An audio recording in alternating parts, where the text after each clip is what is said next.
Le réel et la réalité, deux mots qui semblent désigner sensiblement la même chose et qui sont pourtant très différents. Je reviendrai plus tard sur chacune de leurs définitions, mais je vais commencer cette réflexion par son élément déclencheur. Certains sur cette chaîne ne sont pas sans savoir que je suis atteint d'une déficience visuelle sévère. Pas totale pour l'instant, mais sévère. Donc je suis souvent confronté à cette question. Comment vois-tu ? Et là est tout le problème, car comment puis-je répondre sans avoir jamais eu une vue dite normale et du coup aucun point de comparaison ? Je me plais alors à retourner la question. Et toi, comment vois-tu ? On me rétorque alors généralement le fameux « bah j'y vois normalement ». Ok, mais c'est quoi normalement ?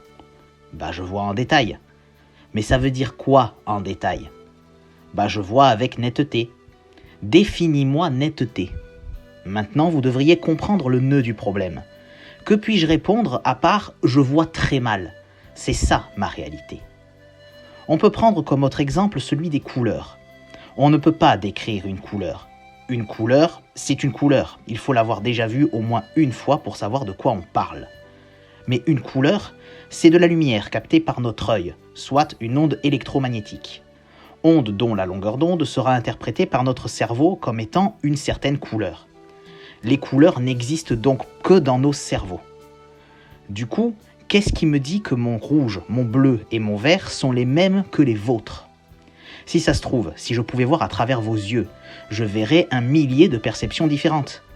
Le rouge de l'un serait le vert de l'autre, son vert le bleu d'un autre encore, etc.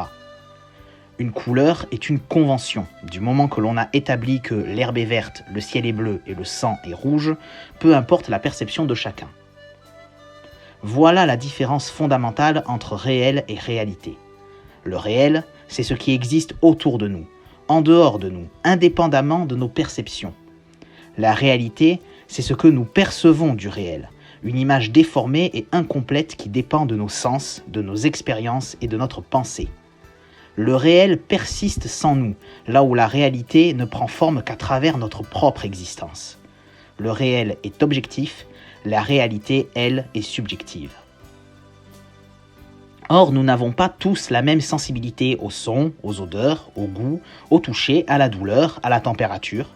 Il existe autant de réalités qu'il existe d'êtres vivants sur Terre pour un seul et même réel.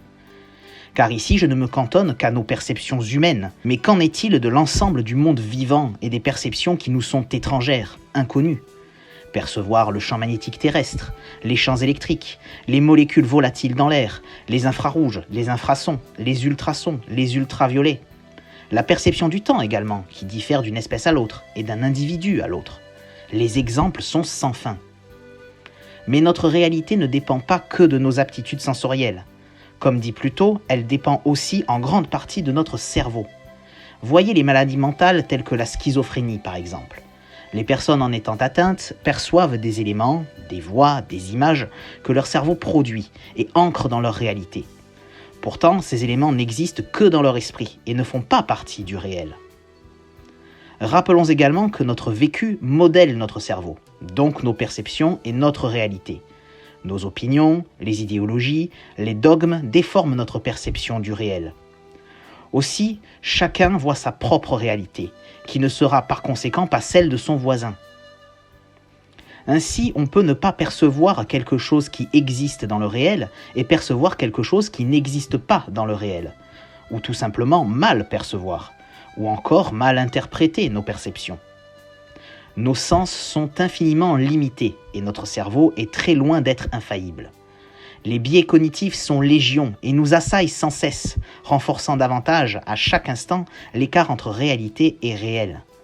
La portion que nous percevons du réel est infime. La réalité de chacun, qui qu'il soit, est excessivement lacunaire et ne représente qu'une part infinitésimale de ce qu'est le réel dans sa globalité. En conclusion, absolument personne ne détient la vérité sur ce qu'est, dans son entièreté, le réel. Absolument personne ne peut même l'imaginer. Tout au plus, nous pouvons en faire des représentations approximatives, à notre échelle et selon notre niveau de connaissance. Mais il est à mon sens important, voire essentiel, d'être conscient que ces représentations sont incroyablement réductrices et éloignées de la véritable nature du réel. Donc, le jour où vous douterez de votre place dans cet univers, et de à quel point la perception de votre réalité semble ridicule face à l'ampleur du vaste réel, posez-vous 5 minutes et accordez-vous une petite réflexion vagabonde.